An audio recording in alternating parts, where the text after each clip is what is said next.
The January 6th committee is moving to prime time this coming Thursday at 8 p.m. Eastern. The committee plans to present unseen documents and provide new witness testimony about the Capitol insurrection. The committee has interviewed dozens of witnesses behind closed doors so far, including the former Attorney General, William Barr, who sources say met with House investigators for more than 2 hours this past week. For more on what to expect from the hearings, we're joined by Hugo Lowell, congressional reporter for The Guardian, who has been at the forefront of the reporting on the committee's work. It's good to have you with us. And the committee this past week, they put out a statement, and it said that they will, quote, present previously unseen material. Give us a sense of what that might be. You thought it was pretty creepy that they could track your phone based on it pinging off the towers. Extremely creepy, because he explained that they have everyone's phone number from pinging off the cell phone towers, and they know basically exactly where you were at.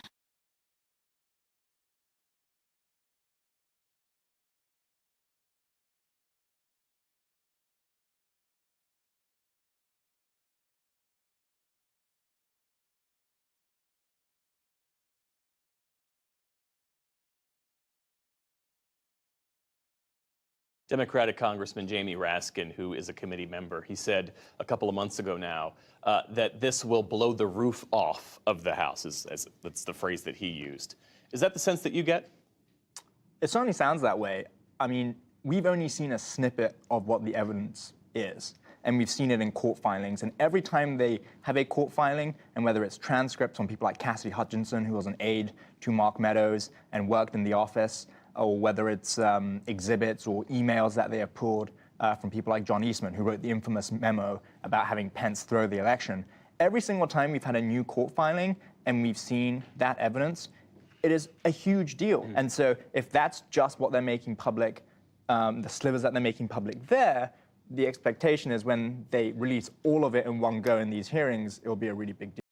You thought it was pretty creepy that they could track your phone based on it pinging off the towers. Extremely creepy, because he explained that they have everyone's phone number from pinging off the cell phone towers, and they know basically exactly where you were at.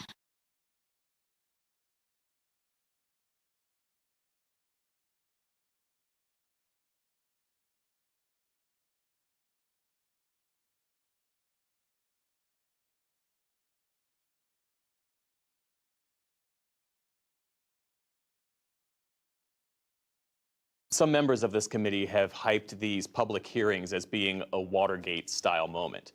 And yet, these hearings are happening in the dead of the summer, in June, only really across 2 weeks in June. Most of these hearings will be held during the day.